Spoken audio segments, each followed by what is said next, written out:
Olá pessoal, sejam muito bem-vindos a mais um bate-papo de domingo. E esse bate-papo não é voltado para um assunto técnico, não é voltado para alguma curiosidade química. É um bate-papo direto com você, professor, em especial você que está no início de carreira, né? Ainda está ali fazendo o seu curso de licenciatura em Química ou em qualquer outra licenciatura, ou então você que está pensando em ser professor e ainda é aluno de ensino médio, por exemplo.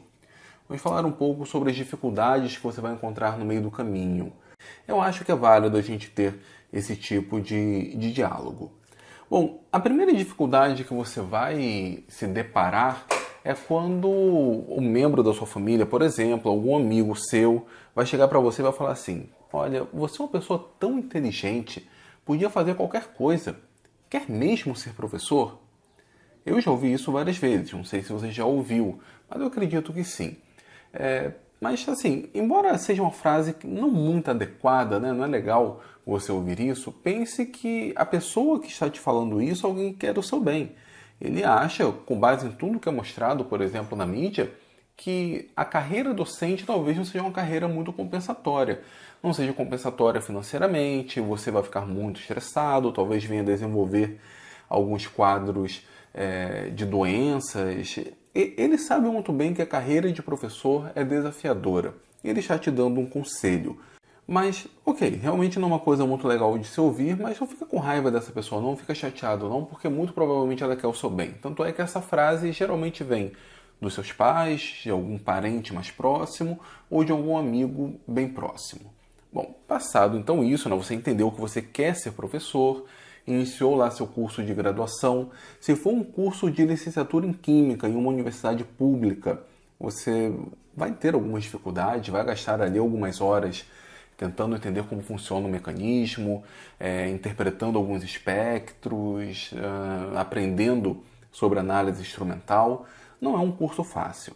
Mas então você está ali no finalzinho do seu curso e decide então procurar emprego. Então você começa por onde? Geralmente ali pelas escolas na região onde você mora, no seu bairro, na sua cidade, monta ali um currículo, talvez tenha utilizado fonte 15, né, para aumentar um pouco mais o espaço, preencheu ali com algumas coisas, mas pegou então o seu currículo e entregou em cada escola, geralmente ali no final do ano, na expectativa de ser chamado no ano seguinte.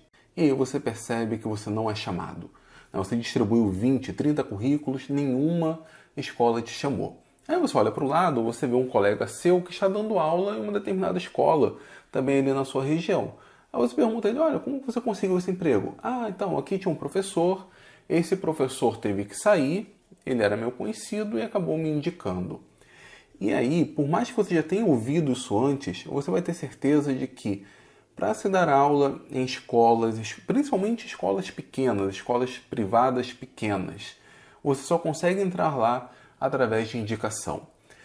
E você percebe também que não adiantou nada você ser o melhor aluno da sua sala, você ter, enfim, aprendido o mecanismo, você ser muito bom em interpretação de espectros, não adiantou muita coisa você ter apresentado vários trabalhos em congresso. A meritocracia nessa hora, nesse contexto, infelizmente acaba não funcionando em nada. A pessoa que acaba sendo contratada é alguém literalmente que é indicado.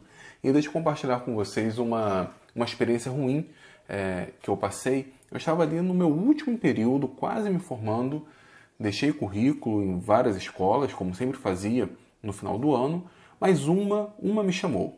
Eu fui então até a escola, enfim, fiz ali uma entrevista, só que eu não tinha experiência profissional nenhuma, eu nunca havia dado aula. Aliás, havia dado aula sim em cursos pré-vestibulares, comunitários, mas em escola mesmo eu nunca havia dado aula. Até porque não dava muito, né? Eu não era formado. Eu havia substituído um professor durante 3 meses apenas, coloquei ele no currículo, mas pelo visto não deu muito certo. A coordenadora do curso conversou comigo durante um tempo, mas, enfim, pela minha falta de experiência, ela deixou isso bem claro, ela resolveu não me chamar. E simplesmente mandou aquela: depois a gente entra em contato. Eu sabia que não iam entrar em contato. Bom, depois eu fiquei sabendo que o professor que foi contratado nessa escola, que foi chamado, havia sido meu ex-professor de Química. Só que tinha um problema com esse cara. Ele era uma pessoa bem divertida, contava algumas piadas, Só que com o passar do tempo eu percebi que ele não tinha tanto conhecimento de química assim. E depois eu descobri que, na verdade, ele só tinha o segundo período de química. Ele foi meu calouro na UF posteriormente. Então ele já havia me dado aula no pré-vestibular. Enfim, depois ele prestou vestibular depois que eu prestei. De repente até prestou vestibular comigo, não foi aprovado. Então quando eu estava no quarto período, ele entrou para fazer graduação. E tinha um rendimento péssimo. Assim, química geral, ele tinha uma nota muito, muito baixa. Tinha um rendimento muito ruim. E foi o cara que foi chamado lá para dar aula. E o que ele fazia? Ele geralmente era chamado para essas escolas, ficava ali um mês, 2 meses dando aula. Como ele era muito engraçado, os alunos amavam ele, só que a coordenação pedia os documentos. Ele falava, semana que vem eu trago, na outra semana, eu esqueci, mas semana que vem eu trago sem falta, até que chegava um determinado ponto que a escola falava, olha, não tem como você ficar aqui sem seus documentos. Aí ele saía da escola. Só que com isso ele também ganhava experiência de ter dado aula naquela escola. Ele acabou fazendo isso com praticamente todas as escolas da região. Hoje, até onde eu sei, ele não atua mais como professor, mas eu acredito que simplesmente acabou na quantidade de escolas onde ele poderia fazer isso. Ou seja, eu quero dizer que, infelizmente, para se conseguir emprego, por exemplo, nessas escolas, pequenas sobretudo, apenas por indicação. Uma vez um rapaz deixou um comentário aqui, ele até acompanha bastante o meu canal, mas esse comentário dele eu não entendi muito bem. Ele falava que ele gostaria que as universidades, por exemplo, contratassem professores sem concurso. Não estava nem questionando a questão da estabilidade do professor ou não, mas ele achava que seria mais justo que as universidades contratassem professores sem concurso, da mesma forma como ele mesmo falou, né, as outras instituições o fazem. Eu achei uma frase um pouco estranha, eu não concordo, né, nem um pouco, porque eu considero o concurso um processo democrático de selecionar uma pessoa. A gente pode questionar a prova, por exemplo, a gente pode falar que, sei lá, por uma série de circunstâncias, no dia que eu fui fazer o concurso, a pessoa foi fazer o concurso, ela não estava muito bem, então não conseguiu demonstrar todo o seu conhecimento. Mas ainda assim, quando se tem um concurso, por exemplo, como acontece com as instituições públicas, ou um processo seletivo, como acontece nas instituições privadas maiores, eu acho esse um processo mais justo, mais democrático, oferece mais oportunidades do que meramente o que indica, né, a indicação direta. Não é uma crítica à escola em si, né? O dono da escola tem todo o seu direito de escolher a forma como ele vai contratar o seu funcionário. Porém, é um desafio que você, jovem, futuro professor de química, vai acabar se deparando. Mas vamos supor que você conseguiu a sua vaga, né? Você entrou numa escola como professor. Aquela escola que, se você fosse aluno de escola pública, por exemplo, olhava como sendo a escola da elite local. Imaginava que naquele lugar, né, a qualidade de ensino era muito superior, muito mais aprofundada do que a escola estadual lá onde você estudou. Isso acabava sendo confirmado com as propagandas que você via nos ônibus, né, na forma de outdoor, enfim. Você sempre imaginou aquela escola como sendo uma escola de elite. Quando você se torna professor, aí você percebe que a propaganda não condiz muito com a realidade. E você nota duas coisas que são bem chatas. A primeira é que não adiantou nada você ter sido um grande aluno na época da universidade. Não adianta você, por exemplo, ter conhecimento sobre mecanismos de reação orgânica, ou como já falei, interpretar espectros, ou ter conhecimento de análise instrumental, conhecer quântica, saber a diferença real entre a teoria da ligação de valência e a teoria do orbital molecular. Você nota que todo esse conhecimento técnico que você aprendeu no curso de Química, você vai usar 5% disso na hora de dar aula para o ensino médio. E que a grande métrica nesse caso, a grande guia nesse caso, é o Enem. Se um determinado assunto não cai no Enem, simplesmente você não vai ensinar, mesmo sendo um assunto bem legal, mesmo talvez sendo um assunto muito importante para o aluno. Se não cai no Enem, você acaba não ensinando. A escola ela vive muito dessa propaganda, desse marketing, e o principal marketing é aprovar o aluno para a universidade. Então, essa escola, que é uma escola hipotética, como estou falando, mas serve de exemplo para a maior parte das instituições, ela vai cobrar que você treine os alunos para fazer o Enem. Então, a primeira decepção é que muito daquele conhecimento que você adquiriu você não vai usar. E a segunda é o conhecimento que você adquiriu lá na faculdade de educação. Os vários modelos que você tinha para o aluno, por exemplo, você percebe que a realidade é completamente diferente.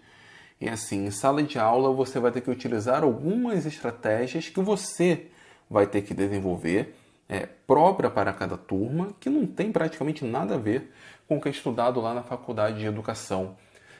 Você vai perceber que seus alunos são bagunceiros, você vai perceber que não adianta você aprofundar muito a sua forma de ensino, porque os alunos terão dificuldades, terão as mesmas dificuldades que os alunos lá da escola estadual. Eles estarão desinteressados, tanto quanto seus colegas lá na escola estadual estavam desinteressados. Esses são problemas diários que o professor tem. Você pode ter até aprendido um conjunto de técnicas bem legais, só que nem sempre essas técnicas poderão ser aplicadas em sala de aula. Isso faz parte dos desafios, isso faz parte da dinâmica de ser professor. Assim como qualquer outra profissão também tem seus desafios próprios. Imagina um médico, por exemplo, principalmente um médico socorrista. Cada condição, cada quadro que aparece para ele, e ele tem que se adaptar a essas situações. Então isso faz parte dos desafios de ser professor. O outro desafio você vai perceber na hora que receber o seu contra-cheque. De uma maneira geral, o professor é tido como aquele profissional que é muito mal remunerado. Muito provavelmente aquele seu amigo que questionou se você queria ser professor ou não, pensou nisso, né? Pensou na questão do salário. Também ouviu os casos de violência na escola e ficou preocupado com isso. Mas em relação ao salário, realmente, eu não sei como que o professor da sua região é remunerado. Se você tiver informação, deixa aqui nos comentários. Onde eu moro, que é um local bem pobre mesmo, moro na ponta da região metropolitana do Rio de Janeiro, o professor aqui eu acho que ganha em torno de seus R$ 20 a hora-aula. Um pouco abaixo, às vezes, R$ 17, R$ 18, ou um pouco acima, 21, 22, mas fica em cima de R$ 20. Eu já vi relatos do professor ganhar R$ 15 a hora-aula.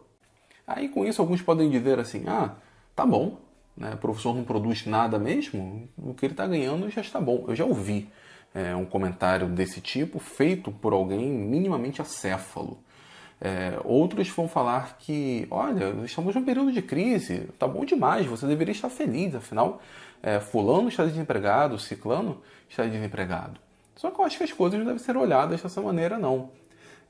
Quando você compara, por exemplo, com outros profissionais, pega um médico, por exemplo, o médico vai cobrar ali minimamente R$ 100, 120 pela sua consulta, ele vai ficar 20 minutos, por exemplo, com o paciente. É óbvio que são situações diferentes, são profissões diferentes, mas é claro que o professor ele é muito pouco remunerado, principalmente pela sua posição, né? Não existe nenhum profissional que não passe por um professor. Então, assim, se você tem um engenheiro muito bom, ele foi formado por bons professores. Se você tem um médico muito bom, ele passou por bons professores. Por maus professores também, mas por bons professores. E para chegar na graduação, foi necessário passar pelo ensino médio, foi necessário passar pelo ensino fundamental.